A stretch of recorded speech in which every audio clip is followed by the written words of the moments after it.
Welcome back to another episode of Steaming Pile with Lauren and Tucker. I'm Lauren. And I'm Tucker. And it's Monday again, allegedly. Mm-hmm. We're into February. It feels time, the progression of time. Yeah. Comment on time progression. I don't know. It's weird how January simultaneously felt really long, but it's felt really short. And that may just be the fact that February is already a quarter of the way through and it has not registered at all. Yeah, that's a good point. I definitely felt that as well. It might have to do with the fact that February is just shorter than everything else. And by contrast, January, I guess in hindsight, is longer. But while you're living January, it might go by quickly. Yes. Yeah.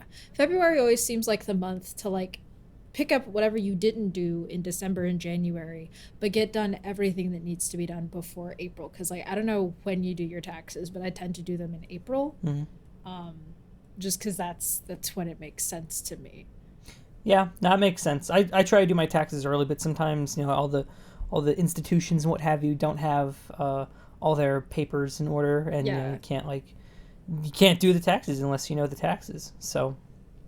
Right, yeah, because why would this thing that we have to do, this mandatory thing that we get sent to prison for if we don't do it correctly, why should it be intuitive? Right. Know? Yeah. No, of course. But I mean, in the end, is it? I see. So okay, I don't actually know because I have never done my own taxes. There are people who go to school for that, and I trust them infinitely more than I trust myself to deal with this. So is it? I guess for a simple person like me, who doesn't have many accounts and doesn't do anything complicated with real estate or stonks, our taxes, doing your own taxes, filing yourself, doing the math on paper with a pencil, is it that hard? I use a free online tax thing. People who have been on YouTube for any length of time will know which one it is. Again, because I don't have any real estate or stonks, and currently I'm still filing, single, it really isn't. As long as you don't have a ton of dependents, and as long as whatever you work for doesn't, as long as the company you work for takes stuff out for you, and you don't have to calculate what you owe. I think it's harder if you're self-employed, where you don't take out what you owe every time. Yeah, that's fair. How many dependents do you claim, Lauren? I usually claim myself as a dependent. I have not attempted to claim the cats as a dependent, not even combine them into one single dependent. It's two cats make a child, right? Well, in a way, cats are more burdensome than a child. I would expect the IRS to take pity on cat owners. That's just a compassionate thing to do. I think the math goes a dog and a half, depending on the breed of dog. A dog and a half is a child. 2 cats make a child. I think month to month I spend less on the cats than I would a child. I certainly hope so. And the fun thing is that I think, as you become more financially stable, you get to a place where you can actually have a living being dependent on you that you aren't allowed to put down, right? That's that's just life. That's just the circle of life. Yeah. You grow up, you start with plants, and you graduate to animals of your own, and then you have, and then kids, and that's you can't do anything. I guess you can't have anything more dependent and more complicated as a dependent than that.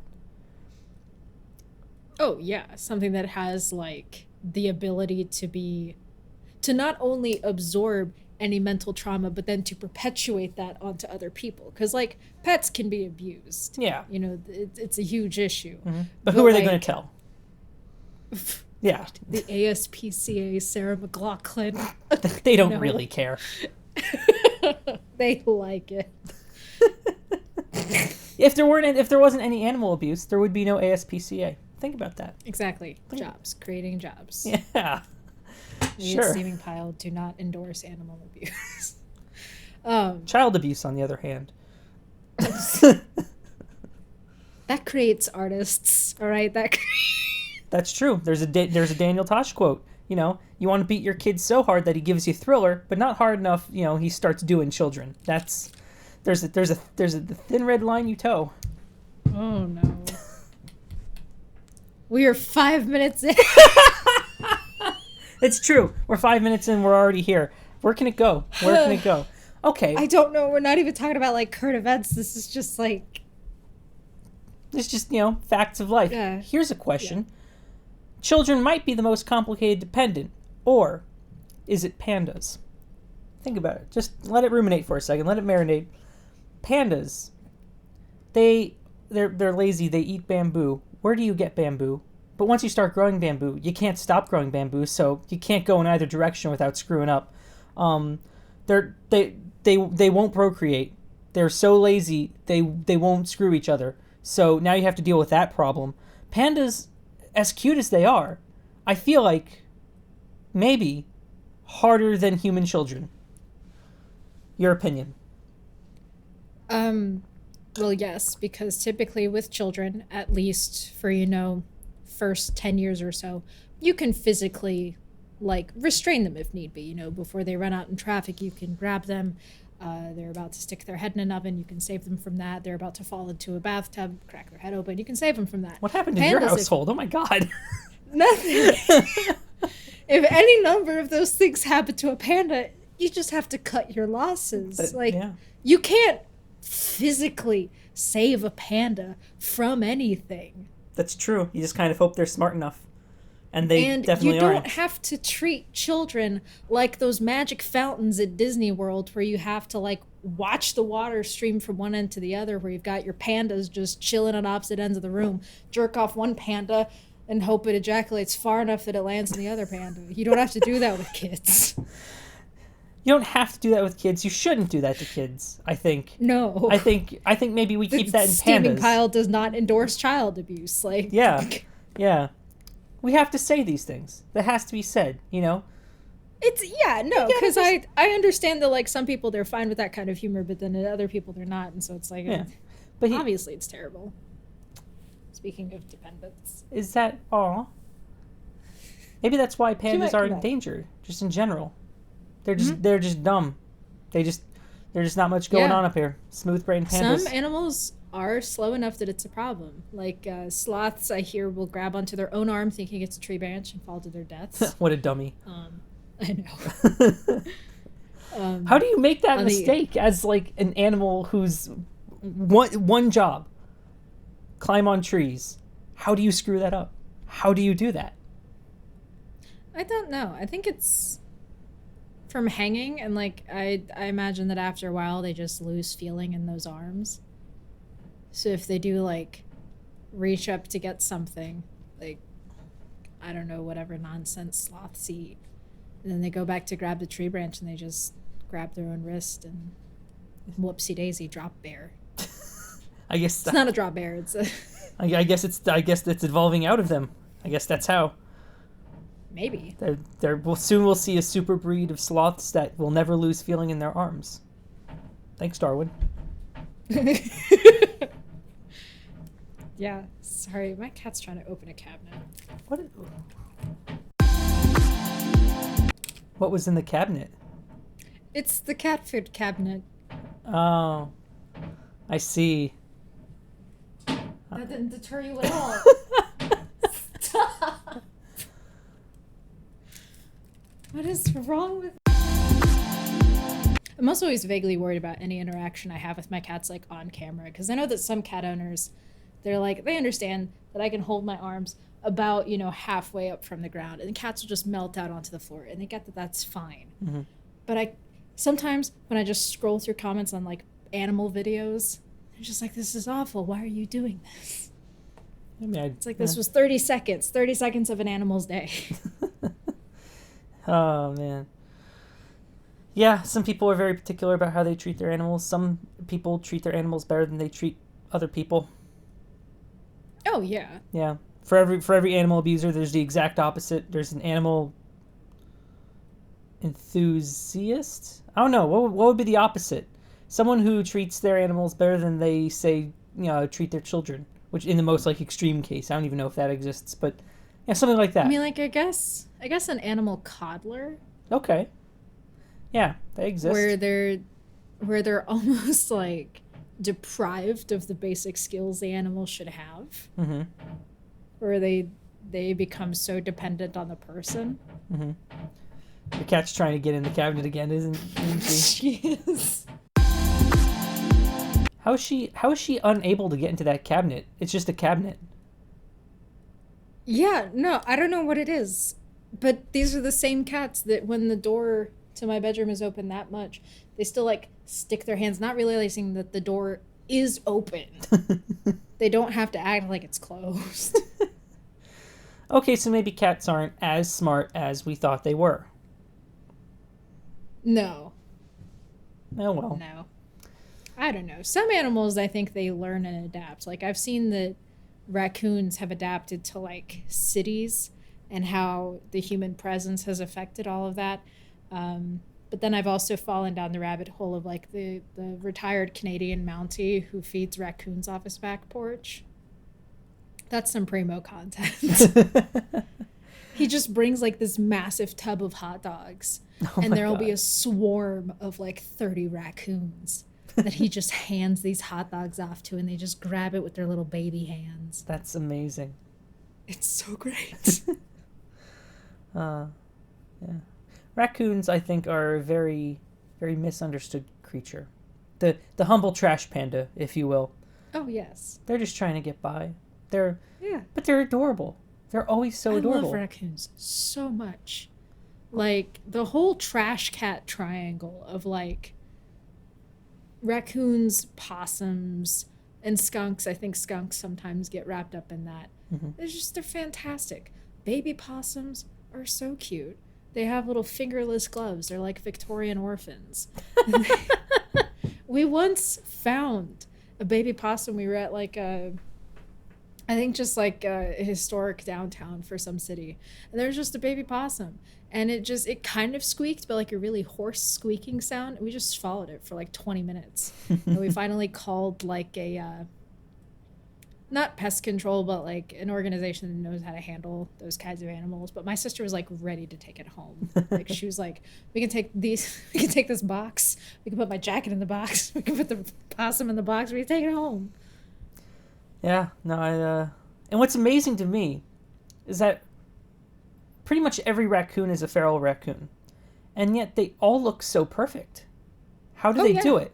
I want what they're having. How they all look like their coat, unless they're like really sick, their fur coat looks amazing. Their faces are like impeccable. How do they do it? What's their secret? It might be that it's just that thick of a coat. I know that with some animals, their fur is just so dense that like nothing gets into it. Mm-hmm. So maybe it's like that. They have been domesticated. I don't know what the requirements are for a raccoon to be domesticated, but like former first ladies have had raccoons for pets. What? No. Yeah. Calvin Coolidge's wife, Rebecca Coolidge, I think. Either her name was Rebecca or the raccoon's name was Rebecca. She had a raccoon for a pet, and it was kind of great. I can't remember what the raccoon's name was. I don't know. So I know that my mom had a raccoon as a pet at one point, maybe 2 points in her life, but it seems surreal that a first lady would have a raccoon as a pet, mainly because the only pets that seem like, first family-ish are dogs. I'd be off-put in the same way if the first family had a pet cat, and I'm sure that's happened before. Okay, so Rebecca was the raccoon's name. The first lady's name was Grace. Rebecca came from Mississippi. She'd been sent to the White House to be served for the 1926 Thanksgiving dinner, but the Coolidges decided to keep her as a pet instead. That's a very short but violent roller coaster for that raccoon. She was fed shrimp and persimmons, and eggs were a favorite. She was let loose in the White House and walked on a leash outdoors. At times, she could be mischievous and was known to unscrew light bulbs, open cabinets, and unpot houseplants. Oh my God! This raccoon's amazing. That's like peak raccoon right there. You can't get better than that. As a companion for Rebecca, Reuben, a male raccoon, was acquired by a White House police officer. Reuben frequently escaped, being recovered by White House staff. However, he ultimately disappeared without a trace. Herbert Hoover, who came after, A wild possum moved into Rebecca's vacant treehouse and was adopted by the Hoovers and named Billy Possum. What the hell? What was going on back then? I don't know. Presidential pets used to be wild. Like, I'm pretty sure the Jeffersons had an alligator. It was either them or John Quincy Adams. I think it was John Quincy Adams that had the alligator. Huh. Huh. You know, okay, all right. I mean, I guess it takes all kinds. Yeah. I mean, you know, some presidents, I guess, you know, had raccoons and alligators and, you know, dogs, their daughter, you know, all sorts of pets, you know, just.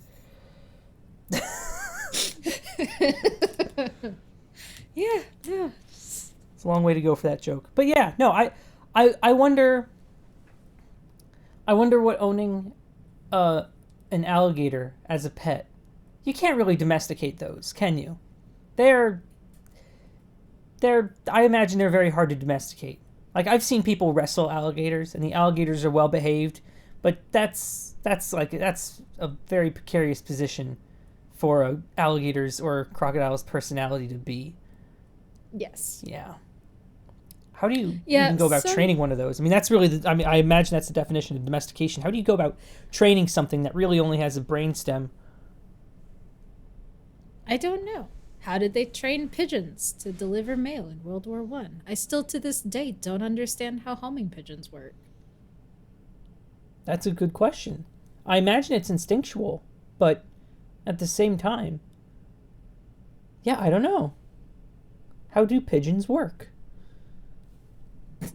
Might just be that they're like government made, but there's some pets that, like, I get it. I can see why they'd be appealing, like foxes. I totally get it. Mm-hmm. I follow a couple accounts that keep foxes more as like they like take in foxes.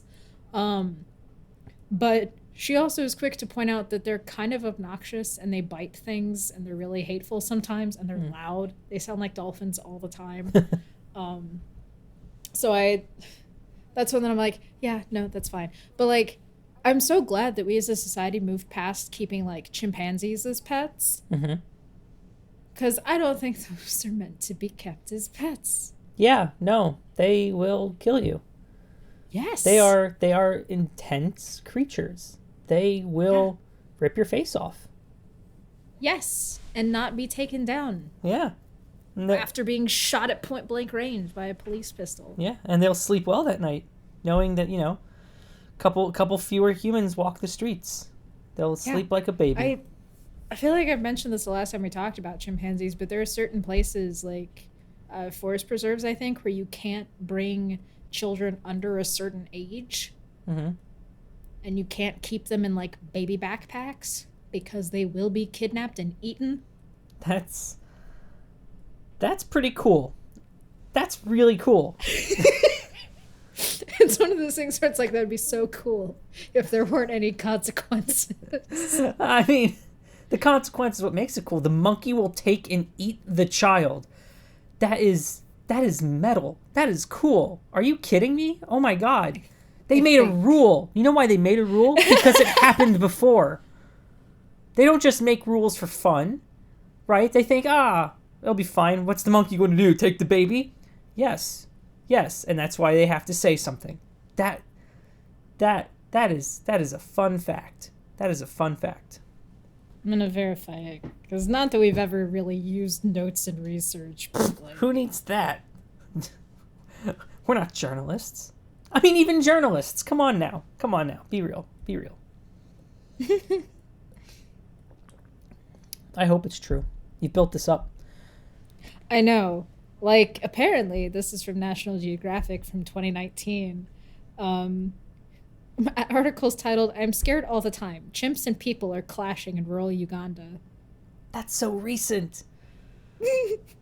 Uh-oh. She read something funny. Oh, it's got the pop-up, so I'm like, please, take me back. Pop-ups. It's one. Why is it? Oh, it's only... Are you going to sign up for the newsletter, Lauren? Do you accept their cookies, Lauren? No, I don't have the money to accept it. Like, I have to subscribe. I can't click through to it. Oh, But what I can read is forest clearing has forced hungry chimps to mm, what have they done? yeah, having lost much of their forest habitat, chimps resort to raiding crops. At times, chimps kill children, and villagers kill chimps. Well, that's just warfare. That's just That is Planet of the Apes, actually. yeah. No, I mean I mean that's just human history. Like, that's such a baffling concept. I live in such an urban environment that, like, it never crosses my mind that you would have to your children, defend your children from wild animals. Like, that guy who was concerned about the 30 to 50 feral hogs, like, he was correct. Yeah. Yeah. It's amazing how big the world is and that someone somewhere is doing this. Yeah. The probability is so high, apparently, that maybe you have to, like, have a knife fight with a gorilla. That's a day-to-day thing for someone. And as absolutely epic as that sounds, the odds are stacked against you. It's a gorilla. It's a chimp. They are crafty, and they're fast, and they're stronger than you in almost every case. Yeah. I don't want to go toe to toe with a primate. No. That's what makes stories of people surviving, like, grisly animal attacks like that so bizarre. Like, when people get dragged underwater by crocodiles, it amazes me that they can, like, survive that. Yeah. How did you make it out? You lost as soon as you entered that arena. Like, that's just... Yeah. No, because we used to watch, like, documentaries about people being attacked by animals, and there was one where a guy was dragged underwater, and his friends saw that it was a crocodile, and he basically, like, mounted the crocodile and just started, like, hitting the crocodile repeatedly on the head, just enough for the crocodile to let go. So... Wow. Yeah. I mean, yeah, I guess if you hit anything in the head long enough, it will let go. Yeah. I've also seen a video of a guy rescuing a puppy from an alligator. Mm-hmm. Like, it wasn't a big alligator. It was big enough that the guy could, like, physically pry the jaws open himself. Oh, that's safe. That's a good idea if I've ever heard one.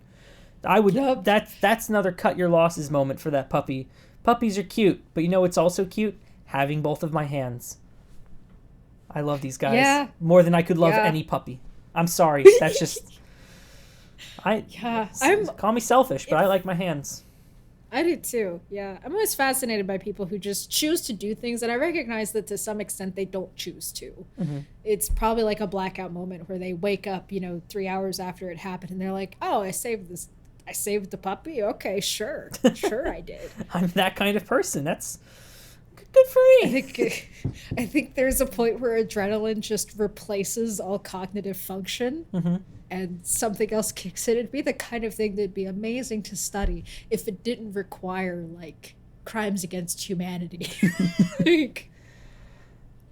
But that's a reasonable response when, say, your child is trapped in the jaws of an alligator. But a puppy? Yes. You think people actually have that response for a puppy? Oh, yeah. I mean, at that point, even if you just absolutely, adore this puppy, I don't know. I can't key into it. I've never had a sentient creature under my dominion, right? I own turtles and fish, so like I can't. If they I can't even feel get it. anywhere near an alligator, that's honestly more impressive. Right? Yeah. How did they do it? How did they do it? But like I can't key into it. My mom has a dog, and I love that dog. But if an alligator got a hold of that dog, I don't know. I would try to help, but put my hands in the alligator's mouth? Have you seen an alligator's mouth? That's like it's like putting your hand in the garbage disposal. It's your hand has such small chance of making it out. I mean, come on. Yeah. I love the dog, but that's a tough one. I would need adrenaline to go through with that one. Yeah. Yeah. Yeah. Well, because like adrenaline is so weird because it'll like push you beyond the scope of what your body can physically take Hmm. because it knows that like it's do or die time. So there are people who have done ridiculous things like lift cars and things like that. And they have torn their muscles to pieces because they've never done that before. Yeah. But they did just now and the body compensated for it. And that's where I can kind of almost see the credence to like we only use 10% of our brain thing. Hmm.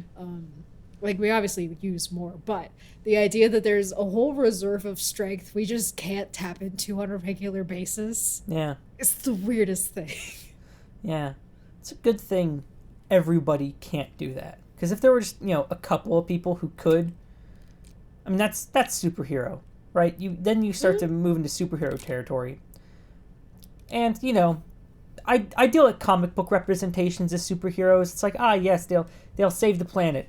Absolutely not. Absolutely not. Every single person turned superhero would be supervillain. No doubt in my mind. Oh, yeah. We don't want that. We don't want that. That's, because I think like some of the more accurate portrayals, at least as far as like superheroes in a modern context, are the ones that are a lot more depressing to sit through.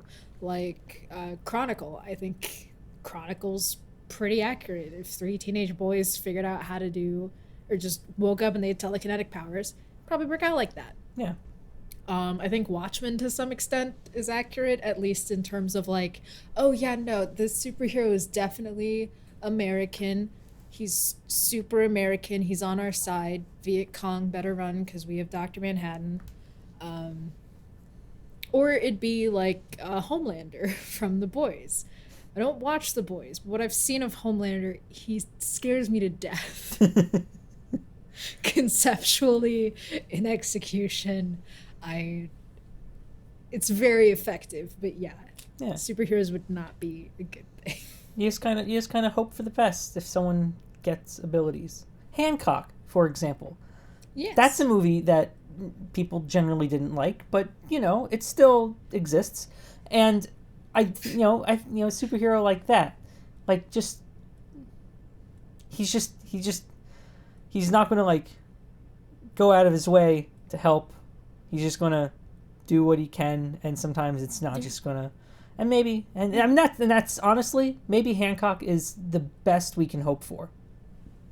I think so. Yeah. And that's because I was thinking about this the other day because I was watching like a playthrough of the old Spider-Man 2 game, and superheroes aren't paid anything. Yeah. They can't live and be like a hero. They have to pay rent. Yeah, they can't be running around even just a whole borough. They can't be doing that all day and still make their ends meet. Mm-hmm. Well, I mean, it's two things, right? One, maybe he's a superhero at first. Once you're like, yes, I am Iron Man. Look at me go. Boom, boom, pow. I've saved the city. You walk into Five Guys and they'll be like, yes, this burger's on me because you're Iron Man. It's like, all right, cool. So then, and you go to your landlord, you're Iron Man. You save the building. You can take a couple months. But after a while, being Iron Man gets old, right? Like you're going to start to need to have some kind of financially secure. Maybe you do brand deals. Maybe that's what you do as a superhero. Yeah. But then the other thing is, it's the same thing. There would be no ASPCA if there wasn't animal abuse. There would be no superheroes if there weren't crime or things for them to do. So if they start to snuff out all of the crime, then they would have nothing to do. This is like part of the premise of The Dark Knight. So yes, it's maybe perhaps in the best interest that one side doesn't overpower the other side, right? Lawfulness and evil. I don't know where I was going with this, but like it seems like it's for the best that we don't have a Superman type person in real life, or a supervillain type person in real life, where because it would be absolutely insurmountable, an insurmountable challenge, either side, without its complementary part. Yes. I think with the boys, and I don't know if this is like a spoiler for either season 1 or season 2, but I think the seven are all like defense contractors essentially. Like they work for a company that works for the US government. Hmm. So I think that's where some of them make their money, and they do like the brand deal type things. But I think one of them gave like this chemical that makes superheroes to like a terrorist organization, Hmm. and that was like a whole thing. I think The Incredibles is actually a really good superhero movie that goes into the lawsuits Oh that my would God. inevitably be a thing. Oh yeah.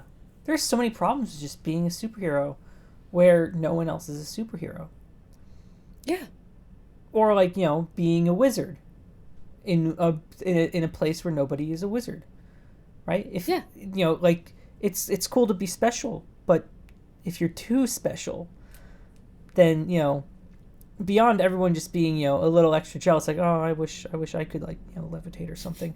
They would be like, dude, you blew up my building. Yeah. The insurance isn't going to begin to cover it. I'm going to sue your ass off. So like yeah. There's no And way. like, And the bad PR. even if Oh yes, and even if superheroes did get paid, like, do they have to technically be like outed to their tax representative, or does there have to be just a quota that's like, yeah, it's fine that you're a superhero, we will let you file taxes as Batman? And then Sure. who pays the superhero? Is Yes. he an Is it employee the of the city? government of the city? Then who pays for him? John Q. Taxpayer. city? That's who. Is it the city? Is it the state? Is it the country? If he's paid by the whole country, does that obligate the superhero to save people all over the country? What threshold of like superhero things does he have to do? Yeah, I mean, there must be a system that works, right? Like there must be, like, perhaps. Okay, maybe the superhero gets to confiscate and keep whatever spoils of war they claim. So, for example, criminals often have a lot of money. Perhaps that's how they get paid.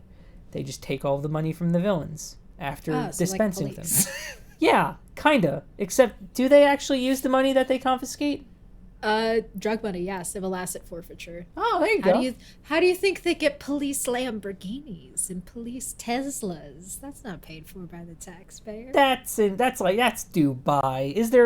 Are there American police Lamborghinis? The text on the side was in English, so. Uh-oh. Okay.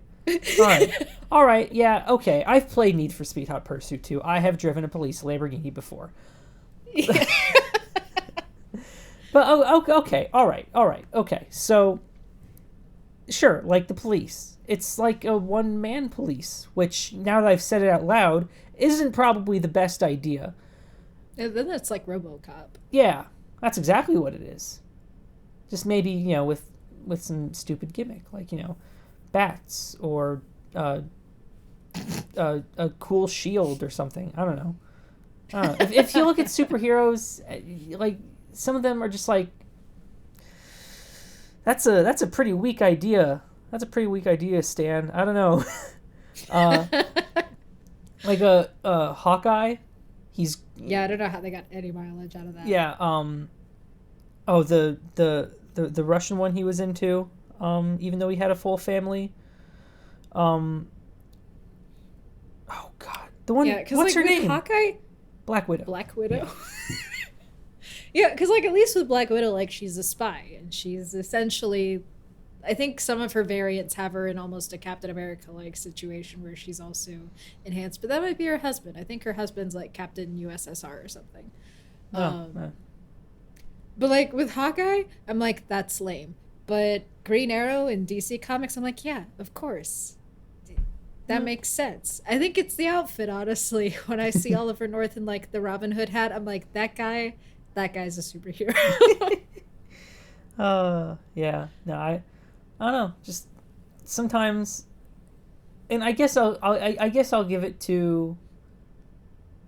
I guess I'll give it to Marvel over DC over the well-roundedness of their, of more of their superheroes than DC, because you have for example, you have Iron Man, who not only possesses the power of his iron suit, but also is incredibly smart and just ridiculously wealthy. Although, on the other hand, I guess you could say the same about Batman. Yes. Okay, bad example. Let's take Captain America. Not only is he super strong and genetically modified and practically immortal, he also has that kick-ass shield, and is a super nice guy. Which I guess is Superman with extra steps. Yeah, with extra. Okay, another bad example. What about? Does the Hulk have an analog in DC? The Flash, maybe. How is the Flash made? I don't know anything about the Flash. I don't either. I don't know. I want to say the Hulk has like a DC equivalent. Just because I want to say that there's probably been like a Marvel versus DC where they've definitely been, posed against something. Mm-hmm. But I think any option I come up with is just like a villain from Marvel. Yeah. I don't know. Perhaps Aquaman, because he's pretty strong. At least the newer incarnations of him, not the pansy blonde haired, rides a seahorse. Jason Momoa, good lord, he could crush you between his fingers, kind of Aquaman. Mm-hmm. If you're going on strength alone, then maybe. But I was just picking Flash because I thought that he was, and maybe I'm wrong about this, but I thought that he was made through radiation, perhaps. No, Quicksilver. He's Marvel. Yeah, that's the Flash equivalent because he also goes speedy fast. Yeah, okay. Yeah. I forgot about Quicksilver because he dead. So. Yeah, the Flash, at least in the show, from what I've heard, he has this thing called an infinite mass punch, which I think is just like the full force of all the speed. It's got to go somewhere. Yeah. Oh, that would be brutal. Infinite force implies infinite speed, so, or at least the speed of light. So, yikes. Yeah. That's pretty cool, actually. Yeah. I think that's one of like the opening scenes of The Boys. I've watched like a reaction to it, like just a bunch of clips from the first season, and one of the main characters, his girlfriend gets hit by the Flash equivalent, and he's just standing there holding her hands, and the rest of her has Jackson Pollocked the street. Wow. Yeah. I need to take a look at this show. It is brutal. No, that's I mean, I'm coming to the end. I'm about to transition between shows, and I don't know. I have Amazon Prime. It's one of the few I have. So I mean, why not? Yeah. Just pop it in the proverbial player, so to speak. Yes. Yeah. Oh, I watched a DVD the other day. It felt so weird, but yeah. I love DVDs. Yeah.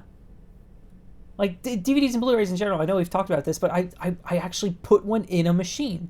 I put it in my PS3 because when I moved, I inherited a lot of because my parents are moving out of their house in St. Louis, so I got a lot of stuff that belongs in the living room. So I also got a Blu-ray player.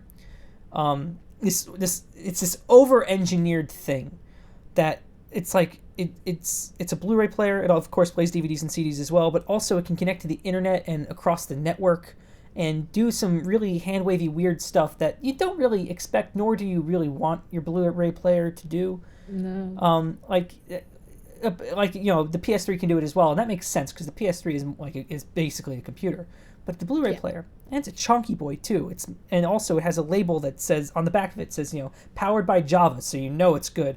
But the so I seldom use that. It's also janky software wise. Again, Java. But I put it in, and it started playing, and it felt so cool to actually play something off of a DVD, even though I've gotten so used to it. I've gotten so used to not having physical media. This was Animusic, by the way. I watched Animusic.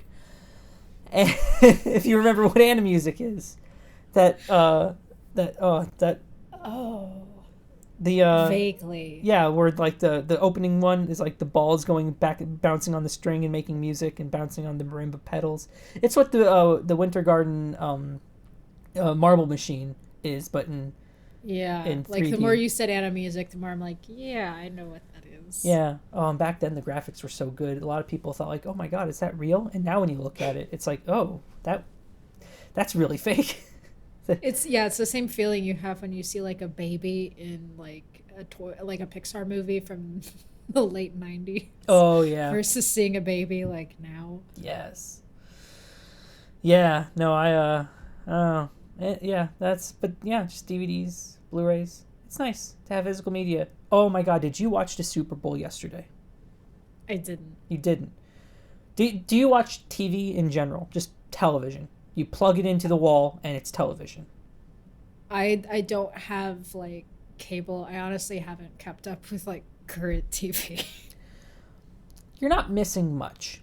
What Yeah. what is really interesting to me, and because the only time I watch proper TV is when I go home, Yep. and so but I for like in the first time in like 2 months I watched regular TV. I watched the Super Bowl. Um, I signed into Xfinity using my dad's account, but but the commercials, and this is like peak television, right? Like this is supposed to be all of the commercials at the top of their game. All of the money is poured into this, and admittedly, some of them are good, but it just feels like it's just so much. The commercials themselves are just laden with cringe. But I think perhaps even worse is the sponsored segments of the pregame shows. They're so hard to watch. I don't know. I mean, I've never seen. I mean, Pizza Hut. How much they must have done well during the pandemic. Everyone ordering pizzas because they bought that pregame show so hard. It was amazing. Like they had a skit. Like they were having this conversation, and then they pivoted. Like and they talked. They asked the rookie guy. There's like 100 million people watching this. You must be kind of nervous. And he's like, yeah, no, I was a little nervous. So I. And then he clearly set up like a pre-recorded segment, and so he was calling one of the a broadcast great. I forget who he called, but had a really recognizable voice. It's one of those voices where if you looked at the person you wouldn't recognize them, but as soon as you heard their voice, Oh, yeah. you've heard them call games before. And just it was like a minute of them talking about having confidence during broadcasting. And then it was a Pizza Hut ad. It's like, whoa, whoa. Then they sold out so hard. I've been talking a lot, I know, but like it's insane. It's amazing that like this, and I know we've talked about before, just the how television is dying, and this isn't not a factor, right? But that people put up with this. Ads are fine to a degree, but like this is like it's just brutal to watch because it's so. The cringe is the only word I can think of. Oh yeah. Yeah, it's hard to do advertising well, especially for something that like you don't personally endorse. Because I remember when Game Grump ads in like 2014 were fantastic because the segue into them was great, but it was usually for their own products. Mm-hmm. Whether that be their t-shirts or whatever. But then other channels, they'll have to advertise things where they clearly do not care about the product. Yeah. And like, how do you segue into them?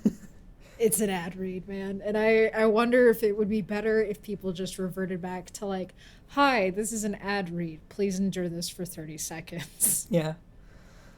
Yeah. Versus trying to find some like hip and cool way to be like, whoa, segue. Have you heard about this? Oh, you're talking about sponsored reads on YouTube videos, right?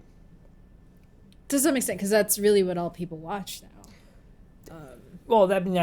We're part of the demographic that's shifting, so that's not entirely true. There are a lot of people, the majority of people probably, I would say, that still watch to some degree regular television, And I think because it's such a wide sweeping demographic, so when you have a sponsor segment for a YouTube video, when you make that sponsor segment, you basically know who your audience is already. True. And you can cater to them pretty well. And even if you don't try to, it still fits into the content because the sponsor is usually tangentially related to the content that you make. For example, Linus Tech Tips doesn't usually do themed sponsorships. They usually have a corny segue, and then they read the sponsor ad. And it's fine. You just hit like the left arrow twice or the right arrow twice, and you're through it. But then you have some like internet comment etiquette with Eric, who produces full short films for the ads essentially, but that only works because he understands his target audience. The problem with television is that you have to appeal to such a massive amount of people, especially on the larger networks that come with basic cable.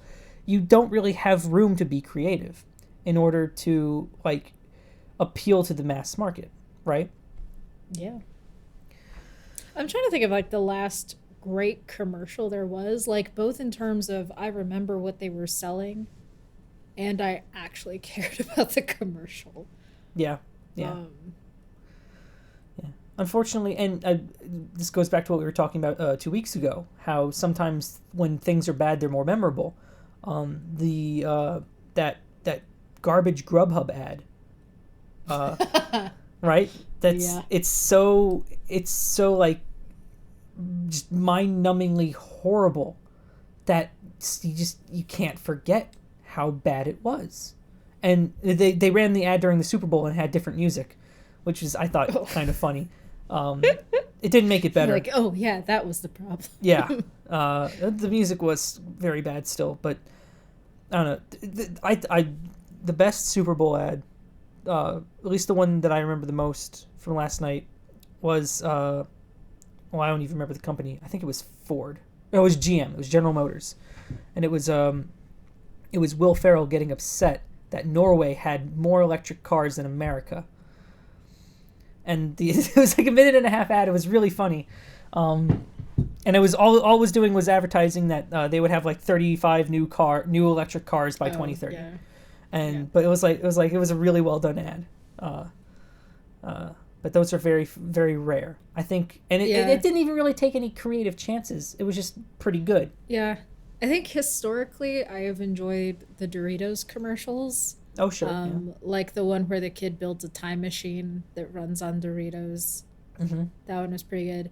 I saw the Matthew McConaughey one just because it ended up on YouTube beforehand.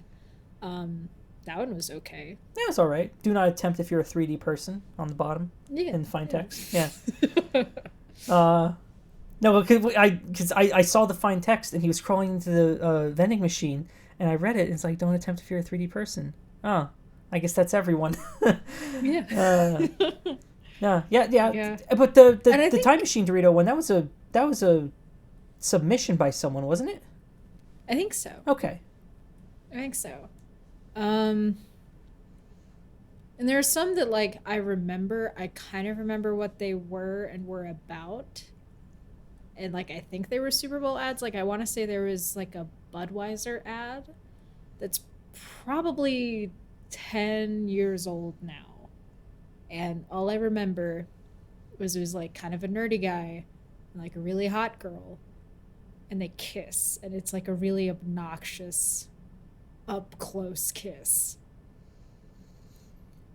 I don't remember. If not Budweiser, it was some sort of beer ad. Was the the only thing I can remember was the guy Indian? Was this the Bud? Maybe I want to say there was like a TV in it as well, and like the girl may have come out of the TV. Huh. All right. I don't remember. This sounds really weird, even by like 2010 standards. There was like a time in advertising where ads were just unabashedly horny, like when Kate Upton was like the face of Hardee's and Carl's Jr. Oh, the Hardee's commercials! Oh my god! Oh my god! That is the textbook definition of sex sells. Oh my goodness. Yeah, like I can't tell you how awkward it would be to go to like the local Hardee's and it's just like, you know, a 7 foot tall Kate Upton in a bikini holding a burger, and it's like, families eat here. That's true. Yeah. Because that's the thing, is it's like, it's not that Hardee's is, you know, gearing towards like the Fuddruckers, Dave and Buster's demographic. It's like, No. it's Hardee's. You have the same demographic as like McDonald's and Burger King. Mm-hmm. What are you doing? No, exactly. Yeah. No, yeah. I mean, you already kind of feel like, oh, I guess I'll go to Hardee's. When was the last time you were at a Hardee's or Carl Jr.? I have not encountered a Hardee's. Okay, I think the last time I had a Hardee's was the first night I was in Atlanta. It was my first night here, and I of course didn't have any food because I was like staying overnight in a hotel. Mm-hmm. I had Hardee's that night. I don't know that I have had it since. It's almost 2 years ago. Yeah, it sounds. And I don't dislike Hardee's. Oh, In sure. fact, sometimes it used to hold like a pretty steady ranking, but because like McDonald's and Wendy's are closer to me, that's just what I go for more often. Yeah. Um, I would say Wendy's yeah. is of higher quality. So, I mean, why not? yeah. Yeah, and like it fascinates me where some fast food restaurants try to like find their niche. Like I think Taco Bell excelled at that, where they're just like, sure, combine these two things. They'll take it. And Burger King tried that weird, like, yeah, these meals are how you feels. And they had like all the different colored bags that had like different moods on them, and it was supposed to be about mental health. It's like, you're a Burger King. I don't remember this one. Oh, it was weird. It was a weird promotional thing, I think 3 years ago. Oh, okay. Yeah. Do you remember when they There's, changed their like- name to Fries King? No. Yeah, for a little while, because they came out with those new fries, which were not better No. than their regular fries. They were just, yeah, they were creamier and slightly crunchier on the outside, but flavor-wise, arguably worse. So really, they're basically the same Yeah. quality. But they changed their name to Fries King for like I want to say a month. So it was like McDonald's flipping the Golden Arches for International Women's Day. Yeah, I guess so. It's about as meaningless. Yeah. I don't know. That's corporations for you. Yeah. They'll be as woke as society wants them to be. Yeah. I think that was my big thing, that it finally clicked with the whole Gillette ad about like toxic masculinity and people being upset or not upset, proving that Gillette was not actually for sensitive skin. That it finally clicked. I paused like it was a joke. It wasn't my joke. I just did not know what I was going to say next. Yeah, it took a while to click, yeah. Yeah. But it finally clicked that it's like, oh yeah, they don't actually care about these things. They just want your money. And they're trying Exactly. to gauge. Yeah. Yeah. Because it's the same thing as, you know, companies touting that they're made in America, or companies, you know, even trying to push against like the so-called like PC culture, that they're like staking like the My Pillow thing. Mm-hmm. And it's like, you just want money. Exactly. Yeah. Be open about that. Be honest. Yeah. Amazon's open about the fact that they want money. And That's I mean, Disney is open with the fact that they want money. Of course. That you can tell cuz they're open. But like as a software developer, there are a lot of changes happening in the software community. So the version control system Git generally has, or I guess used to have the branch of code that, like, you know, you would generally consider to be the main branch used to be called master, and it had been called master for a while. Now they're changing it to main.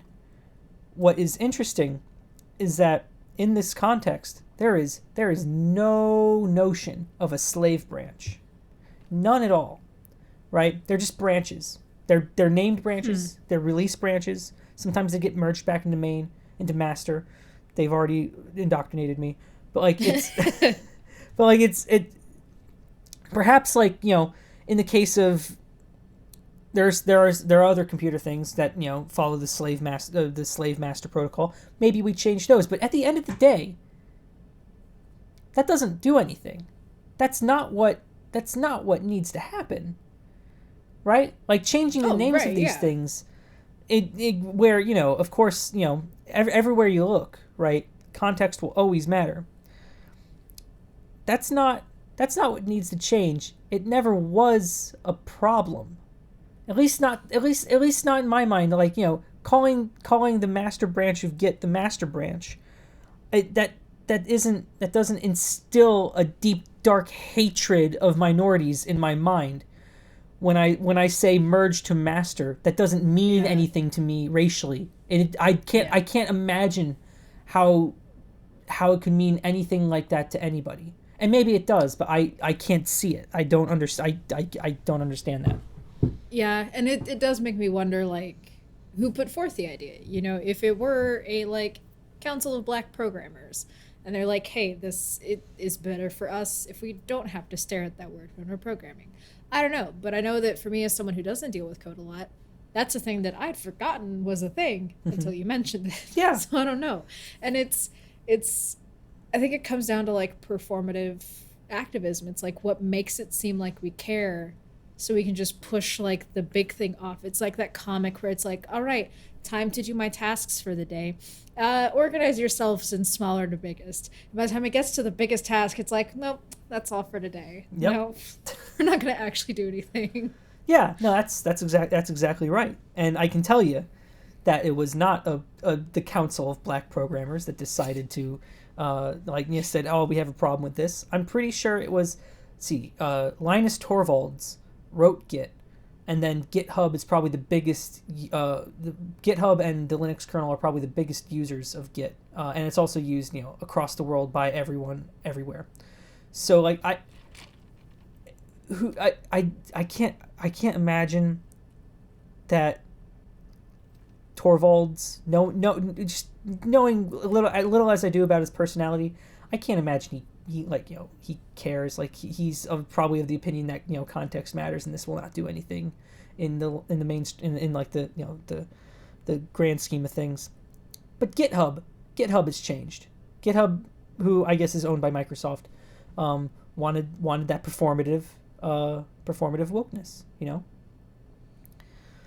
I don't know. I can't believe we're still calling it Black Friday. Right? Context matters. It's not, it's not N-word Friday. It's Black Friday. Okay. All right. I fully expect to be canceled over this. No, it's...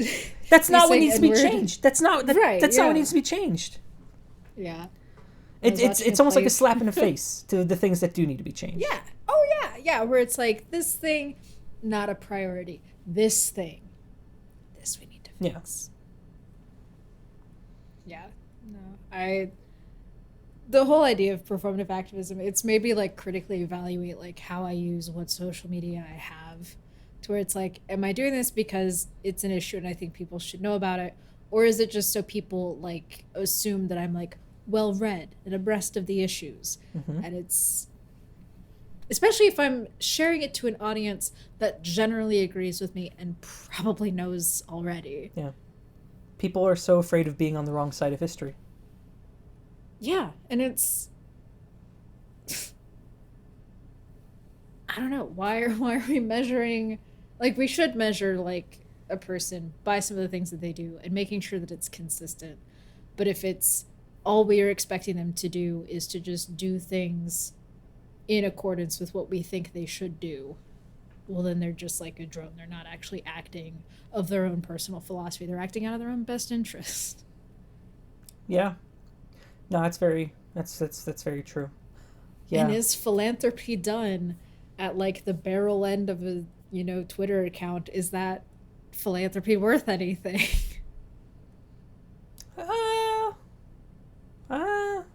I guess morally, no. I mean, it does still help, but like morally. But then you don't want to you don't want to say like you should only be charitable for the right reasons. That's a tricky one. That's where the whole theory falls apart, right? You should be Yes. charitable for any reason, whether it makes you feel good or it makes you feel like other people will think that you are a good person.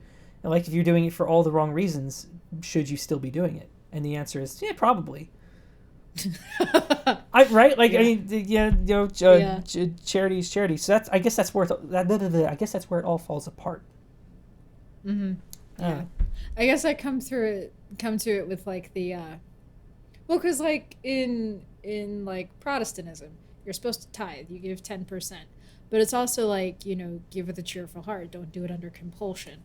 But at the same time, you're commanded to give a tenth. So it's like it's a weird give and take that like goes into the whole concept of like sovereignty and the free will of man, and it's their entire sects of Protestantism that have broken off because they cannot agree on the whole free will versus sovereignty thing. Yeah. You are going to do this, and you are going to like it. We're going to have fun on this trip, damn it.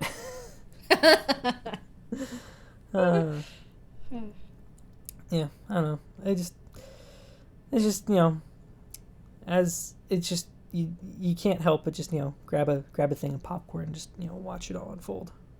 Oh yeah, I love it. I love not commenting on things. Yeah. Like whether it be Facebook, Reddit, YouTube. I love reading other people choose to spend their time that way. Yeah. Yeah, Why would I bother to give my thoughts when other people have done that for me? Not only that, but like it doesn't truly matter. It's very seldom that you change someone's opinion on the internet. Oh yeah. Yeah.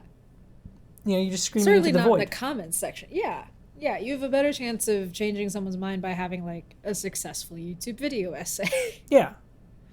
Yeah, and that's that's effort and not just keeping caps lock on. That. Right. Yeah. Yeah. Oh, it's... Thoughtful discussion. Huh. Well, I mean, I guess you have to be a little smarter than a cat in order to do that. Yeah. Yeah. And I may have a college degree, but I don't think I've reached that point yet. That's a shame. All this talk of sponsors and charity makes me think of who gave us money this week. The ultimate charity case. Am I right? I know. Ha ha ha ha. Well, you'll be happy to know, and this is exciting. This episode of Steaming Pile. We have a great sponsor for this one. This episode of Steaming Pile was sponsored by Skillshare. Did I say Skillshare? I meant Skills Hair. It's spelled the same in my notes. It's the only pet store in America specializing in breeding and training service rabbits. Perhaps you're allergic to dogs, but you are in desperate need of a service animal.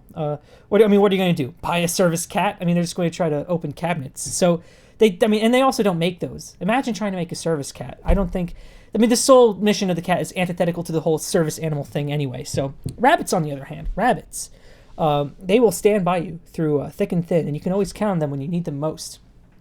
Have them guide you across crosswalks. Have them get help when you're having a seizure. They're really fast. And have a companion at hand at all time. Right now at Skills Hair, they're running a special offer. If you buy 2 service rabbits, you get practically infinity because they're rabbits.